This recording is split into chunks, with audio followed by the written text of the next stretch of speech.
Hello friends, स्वागत है आपका हमारे चैनल सिविक्स कॉर्नर में। तो आज का जो वीडियो है वो कौटिल्य का मंडल सिद्धांत है और आज की क्लास में कौटिल्य का हमारा टॉपिक कंप्लीट हो जाएगा। इससे पहले एक और वीडियो कौटिल्य पे हमने बनाया है जो कि है कौटिल्य का सप्तांग सिद्धांत। वो बहुत ज़्यादा ज़रूरी है आपके एग्ज़ाम के लिए, तो आप प्लीज़ उस वीडियो को ज़रूर देखिए। उसके बाद आप ये वाला वीडियो देखिए। तो ये आज हमारा लास्ट होएगा कौटिल्य पे। इसके बाद कल हम सावरकर का वीडियो करेंगे, फिर महात्मा गांधी और फिर अंबेडकर। इसके साथ ही हमारी जो एक पूरा ये इंडियन थिंकर है वो हमारा ख़त्म हो जाएगा। तो हम बिना कोई देरी करते हुए कौटिल्य वाला टॉपिक शुरू करते हैं। तो जो कौटिल्य का मंडल सिद्धांत है उसका बेसिक कॉन्टेक्स्ट ये है कि कैसे एक राजा, मतलब राजा अपने शासन को ज़्यादा से ज़्यादा बढ़ा सकता है, अपने राज्य को कैसे वो एक्सपेंड करे, अपने राज्य का विस्तार कैसे करे ज़्यादा से ज़्यादा। इसका जो मेन कॉन्टेक्स्ट है यही है। तो कौटिल्य ने मंडल सिद्धांत दे रखा है और इसने कुल मिला के कौटिल्य ने 12 राज्य बता रखे हैं। 12 राज्य, 6 राज्य आगे की साइड और कुछ राज्य पीछे की साइड। तो सबसे पहले राजा ने जो जिसे मतलब किंग माना है, मेन जो इसमें होंगे वो होंगे विजिगीषु। विजिगीषु के राजा है जो कि चक्रवर्ती सम्राट बनने की इच्छा रखता है। तो अगर किसी को चक्रवर्ती सम्राट बनना है तो उसे अपने शासन को बढ़ाना पड़ेगा। चक्रवर्ती सम्राट, ठीक है, तो उसे अपने शासन को बढ़ाना पड़ेगा और अपने राज्य का विस्तार करना पड़ेगा ज़्यादा से ज़्यादा। जैसे कि आप देख लीजिए आज के टाइम पे भी जो मतलब ये एक तरीके से डिक्टेटरशिप या एक ही जहाँ पे राजा का राज्य है, वो कोशिश करते हैं कि ज़्यादा से ज़्यादा हम दूसरे की टेरिटरी में घुसते जाएं अंदर को। कभी कोई अटैक करेगा कहीं पे, मतलब थोड़ा सा आगे बाउंड्री अपनी बढ़ा ली, थोड़ा कहीं पर अपने सैनिकों को आगे भेज दिया, तो उनका मेन यही रहता है। तो यही कौटिल्य ने बताया कि जो विजिगीषु होगा उसे भी अपनी टेरिटरी बढ़ानी है। अगर उसे चक्रवर्ती सम्राट बनने की इच्छा है तो उसे अपना साम्राज्य बढ़ाना होगा। तो जो विजिगीषु के जस्ट ऊपर वाला स्टेट है आगे की साइड से, वो है अरी। अरी इसका देखो, हमेशा याद रखना कि जो पड़ोसी होता है वो हमेशा आपका दुश्मन है। इसे आप हमारे कॉन्टेक्स्ट में भी समझ लीजिए। हमारे जो पड़ोसी होंगे, मतलब ऐसा ज़रूरी नहीं है, ये कौटिल्य कहते हैं कि जो हमारा पड़ोसी देश होगा वो हमारा दुश्मन होगा। वो कैसे होगा, ये मैंने आपको पहले भी बताया था कि जो एकदम हमारी सीमा से लग रहा है, जो हमारे घर के बगल से लग रहा है, तो वो कुछ भी ऐसा कर रहा है जो हमें पसंद नहीं है, तो हमारी एक तरीके से उससे दुश्मनी होने के चांसेस हैं। और सेम उसके साथ भी ऐसी है, कुछ हमारी कोई हरकतें उसे पसंद नहीं है तो उसे मतलब दुश्मनी होने के चांसेस तो हैं ही ना। अब जो उसके बगल में होगा वो हमारा दोस्त होगा, हमारा मित्र होगा, क्योंकि एक घर ये है, एक घर ये है, एक घर ये है, मैं ये हूँ, ठीक है, ये मेरा घर है, ये मेरे पड़ोसी का घर है। अब जो दिक्कत इससे मुझे है वही दिक्कत इससे उसे भी होगी, बगल वाले से, तो ये मेरा मित्र बन जाएगा। हम दोनों के इंटरेस्ट सेम है यहाँ पे। तो वैसा ही है, देखो अरी ये इसका दुश्मन होगा, जो नेबर होगा वो हमेशा दुश्मन होगा, और जो नेबर्स का नेबर होगा वो मित्र होगा। फिर आगे बढ़े, फिर जो नेबर्स है वो दुश्मन होगा, यानी कि अरी का जो ये अरी का मित्र होगा तो हमारा दुश्मन होगा। अरी मित्र का जो नेबर होगा वो हमारा मित्र होगा, यानी कि मित्र मित्र होगा, और जो इसका नेबर होगा वो हमारा दुश्मन होगा। इस तरीके से ये थ्योरी इन्होंने दे रखी है। अब इसको देखते हैं। देखो, अरी हमारा दुश्मन, मित्र हमारा दोस्त, फिर अरी मित्र हमारा दुश्मन, मित्र मित्र हमारा दोस्त, अरी मित्र मित्र हमारा दुश्मन। अरी शब्द ही दुश्मन के लिए याद रख लो। जहाँ पे भी अरी आएगा, चाहे उसमें मित्र लिख दो चाहे कुछ लिख दो, वो हमारा दुश्मन है, ठीक है। अब जो पीछे की साइड जो स्टेट होंगे, सबसे पहले पाषाणीग्राह, फिर से वही शब्द देख लो। जो जस्ट हमारा नेबर है वो तो दुश्मन ही रहेगा हमेशा। जो आक्रंद है, पाषाणीग्राह का नेबर स्टेट यानी कि आक्रंद, वो हमारा दोस्त रहेगा। आक्रंद का जो नेबर स्टेट है पाषाणीग्राहसार, यानी कि ये इसका दोस्त है, तो हमारा दुश्मन तो हमारा भी ये दुश्मन होगा। दुश्मन का दोस्त हमारा भी दुश्मन होगा। और जो आक्रांत है सार का जो पड़ोसी, यानी कि आक्रांदासार, ये आक्रांत का दोस्त है तो हमारा भी दोस्त, हमारे दोस्त का दोस्त हमारा दोस्त होगा, ठीक है। ऐसे ये कुछ है। अब इसका जो वर्णन किया है अर्थशास्त्र के 6ठे अधिकरण के दूसरे अध्याय में कौटिल्य ने मंडल थ्योरी देखी है। ये आपको याद रखना है। अर्थशास्त्र के 6ठे अधिकरण के दूसरे अध्याय में मंडल थ्योरी देखी है। कुछ इसमें दो स्टेट ऐसे बता रखे हैं जो न्यूट्रल है। देखो, एक तो उदासीन, ये न्यूट्रल स्टेट है, ठीक है। न्यूट्रल का मतलब क्या है कि आपका कोई दोस्त है, आप मान लीजिए 3 दोस्त हैं, ठीक है, 3 दोस्त हैं। अब एक दिन अचानक से 3 दोस्त, मेरी ड्राइंग पे मत जाना, मैं बहुत गंदी ड्राइंग बनाती हूँ। 3 दोस्त हैं, ठीक है। अब इसकी लड़ाई होगी है इससे, इस वाले से, ठीक है, ये तो आपस में नहीं बात करें। आप तो दोनों के दोस्त हैं। अब आपको न्यूट्रल रहना है यहाँ पे। आप इधर जाएंगे तो आपकी दोस्ती इससे ख़राब हो जाएगी, आप इधर जाएंगे तो आपकी दोस्ती इससे ख़राब हो जाएगी। तो आप न्यूट्रल हैं, ठीक है, आप दोनों के लिए न्यूट्रल हैं। तो आप जो भी मदद इसकी करेंगे आपको वही मदद इसकी भी करनी पड़ेगी। आप किसी के साथ किसी भी तरीके का भेदभाव नहीं कर सकते यहाँ पे। आप अगर इसे अपने घर में रहने के लिए दे रहे हैं एक दिन जगह, तो आपको इसे भी देनी होगी। तो न्यूट्रल स्टेट वही है जो मतलब ऐसा जो किसी भी देश के साथ युद्ध में शामिल नहीं कर रहा है खुद को। अब वो शामिल नहीं कर रहा है तो उसे अगर मान लो उसे अपनी टेरिटरी देनी पड़ेगी, तो दोनों को थोड़ा बहुत अपने मतलब अपने अपनी ज़रूरतों के हिसाब से देनी पड़ेगी दूसरे देशों की। अगर वो इसे अपनी टेरिटरी दे रहा है थोड़ा अपने कुछ अपने सैनिक डिप्लॉय करने के लिए, तो उसे इसे भी देनी पड़ेगी। इसका एग्जाम्पल हम स्विट्ज़रलैंड को लेते हैं, ठीक है। स्विट्ज़रलैंड जो था कि वर्ल्ड वॉर 1 में, वर्ल्ड वॉर 2 में उसने खुद को न्यूट्रल घोषित किया है। इनफैक्ट आज तक भी स्विट्ज़रलैंड किसी भी युद्ध में शामिल नहीं होता है, वो हमेशा न्यूट्रल रहता है। तो इसका एग्जाम्पल आपको स्विट्ज़रलैंड हमेशा याद रखना है। अब आता है मध्यम। मध्यम यानी कि बफर स्टेट इसको बोलते हैं, ठीक है। बफर स्टेट का मतलब क्या है? बफर स्टेट जो दो बहुत बड़े राज्य को जोड़ रहा है, ठीक है। उसके एक साइड भी बहुत बड़ा पावरफुल स्टेट है, उसकी दूसरी साइड भी बहुत बड़ा पावरफुल स्टेट है। तो इसका एग्जाम्पल देखो, नेपाल देख लो बफर स्टेट का। नेपाल एक साइड चाइना है नेपाल के, दूसरी साइड इंडिया है।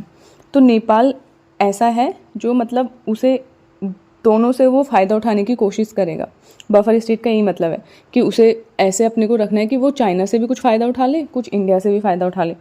हालांकि इंडिया के साथ नेपाल की जो ट्रीटी हुई है आपको पता होगा, 1950 में एक इंडिया और नेपाल ने फ्रेंडशिप ट्रीटी साइन की है, ठीक है।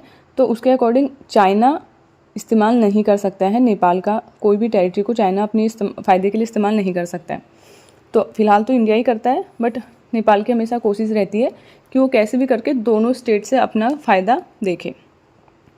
तो यही थी, थोड़ा कन्फ्यूजिंग सी है, आपको थोड़ा अच्छे से ये देखना पड़ेगा कौन किसका ये दोस्त है, कौन किसका मित्र है। बाकी इतनी ही है मंडल थ्योरी। मंडल थ्योरी बस इतनी है, और ये है अपने राज्य को विस्तार करने के लिए, अपने साम्राज्य का विस्तार करने के लिए। ज़्यादा से ज़्यादा आपको एक्सपेंड करना है अपना साम्राज्य, ठीक है। तभी आप एक चक्रवर्ती सम्राट कहला सकते हैं। चक्रवर्ती सम्राट, चक्रवर्ती सम्राट का काम क्या, दिखाना भी तो है ना उसे अपने लोगों को कि वो कितना पावरफुल है, वो क्या क्या कर सकता है। तो इसीलिए ये बताया है कौटिल्य ने। अब आता है राज्य और सुरक्षा की शक्ति के लिए 6 नीतियाँ। षटगुण नीति बोलते हैं इसको, या 6 फोल्ड पॉलिसी कौटिल्य की। 6 फोल्ड पॉलिसी या षटगुण नीति, ठीक है। ये सेम वैसी है जैसे हमने मनु के टाइम पे पढ़ी थी। 6 फोल्ड, एक तो संधि, विग्रह, यान, आसन, संशय, द्वैधिभाव। यहाँ पे मैंने इनका पूरा डिटेल नहीं लिखा है।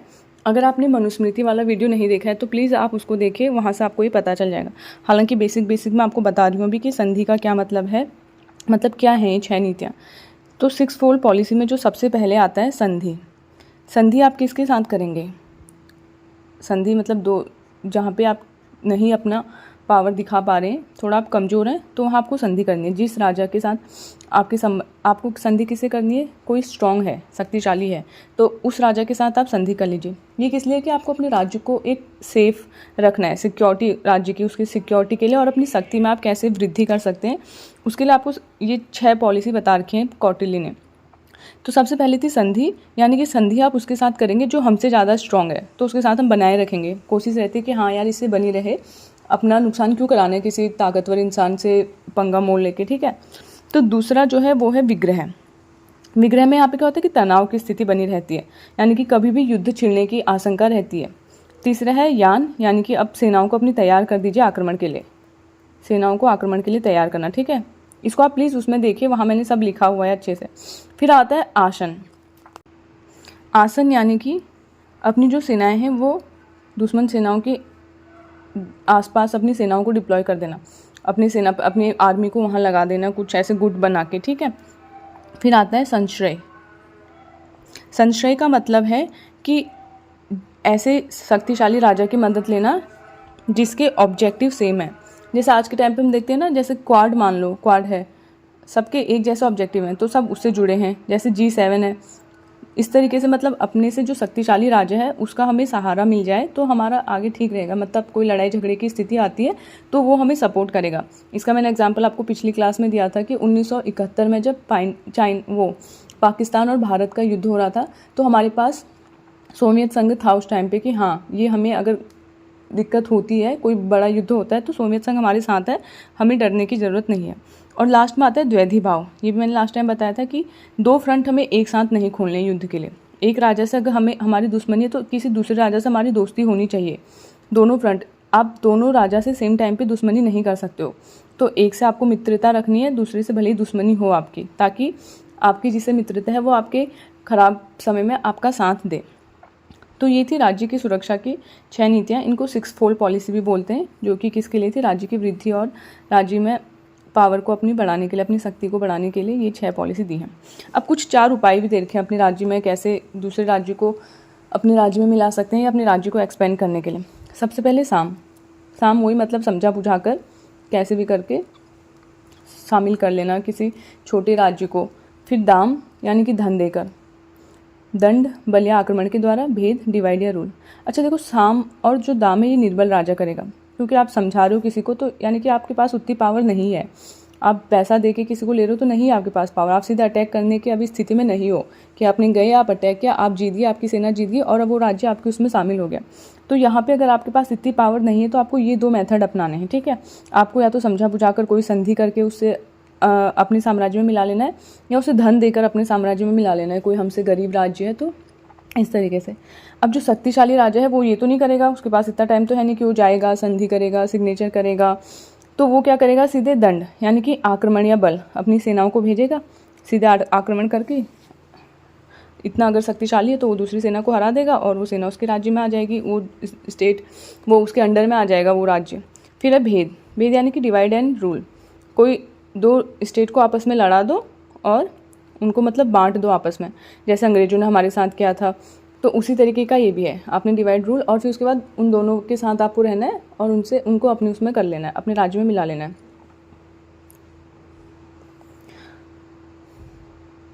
अब देखो कौटिल्य की दंड नीति है। दंड नीति के 4 उद्देश्य हैं। दंड नीति मतलब कैसे हमारा जो मतलब देखो कौटिल्य ने यही बता रखा है कि कैसे हम अपने राज्य का विस्तार कर सकते हैं, ज़्यादा से ज़्यादा संसाधन कैसे जुटा सकते हैं अपने राज्य की प्रजा के लिए। तो उसके लिए कौटिल्य ने दंड नीति का बता रखा है। दंड नीति के 4 उद्देश्य हैं। सबसे पहला है अलब्ध की प्राप्ति। अलब्ध की प्राप्ति मतलब आपको जिसकी चाह है लेकिन अभी आप वो प्राप्त नहीं कर पाए हैं, तो उसे कैसे प्राप्त करना है इसके बारे में आपको पता होना चाहिए। इस पे आप काम करें। जैसे कि हम अभी लेक्चरर की तैयारी कर रहे हैं, ठीक है, हमें इसकी चाह भी है और हमें मिला भी नहीं है, तो हमें कैसे मिलेगा, कैसे हम अचीव कर सकते हैं, कैसे हमें एक पोस्ट मिल सकती है, उस पर हम काम कर रहे हैं। तो उसके लिए हमें क्या करना है? खूब सारी पढ़ाई करनी है। अब है लब्ध का परीक्षण। अब मिल गया, ठीक है, मान लो मेरी जॉब लग गई, तो उसकी रक्षा कैसे की जाए। अब मैं ऐसे काम कुछ ना करूँ कि मेरे को निकाल दिया जाए।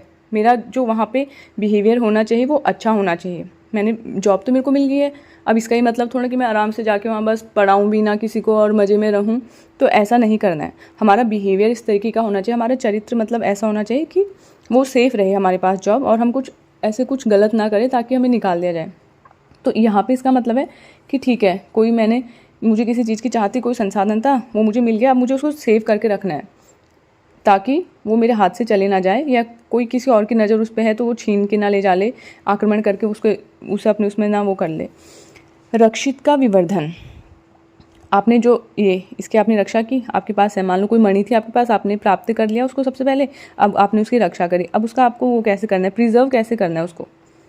आपने जिसको रक्षा किया उसमें भी बढ़ोतरी करनी है आपको, ठीक है। अब इसको एग्जाम्पल आप इसका लीजिए, कोई स्टेट है, आपको चाहती उसकी, आपने उस पर अटैक किया, आपने ले लिया, अब आप उसकी रक्षा भी कर रहे हैं। अब उसमें बढ़ोतरी कैसे करनी है, कैसे और एक्सपेंड करना है उसको, कैसे उसकी भी प्रजा का आपको ध्यान रखना है, ताकि तभी तो जब आप भरोसा लेंगे लोगों का अपने पे, तभी लोग आपको कर देंगे, तभी लोग आपको वोट देंगे, अगर आज के टाइम पे इसे हम देखें तो।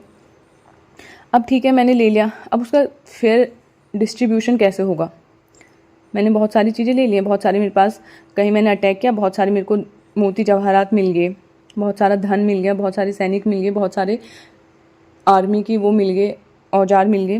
अब मैं इसका कैसे सही डिस्ट्रीब्यूशन करूँगी, ये भी एक है। तो डिस्ट्रीब्यूशन ऐसा होना चाहिए कि कोई दिक्कत ना आए किसी को, एकदम उचित विभाजन होना चाहिए, किसी को ज़्यादा ना मिले, किसी को कम ना मिले। तो बेसिकली ये बता रखा है कौटिल्य ने कि दंड नीति बोलते हैं इसको, कैसे अपने राज्य को बढ़ाना है और कैसे उनका सही तरीके से फेयर डिस्ट्रीब्यूशन होना चाहिए। अब आता है कुछ इंपॉर्टेंट फैक्ट्स हम देख लेते हैं कौटिल्य अर्थशास्त्र से रिलेटेड। सबसे पहले अर्थशास्त्र में प्रशासनिक विभाग कितने बताए कौटिल्य ने? 18 प्रशासनिक विभाग बताए। 9 प्रकार के गुप्तचरों का उल्लेख किया है, यानी कि जो स्पाइस होंगे, गुप्तचर होंगे, उनके लिए 9 प्रकार के अलग अलग, कोई किसी को वो कर रहा है, स्पाई कर रहा है, कोई कहीं स्पाई कर रहा है, कोई मार्केट में स्पाई कर रहा है। इनका जो मैं कभी ऑनलाइनर पेपर कराएंगे या हम कभी टेस्ट लेंगे ऑनलाइन तो वहाँ पे मैं आपको ये गुप्तचर बता दूंगी, यहाँ पे मैं मेंशन नहीं कर पाई, उसके लिए आई एम सॉरी। फिर आता है 4 प्रकार के न्यायालय।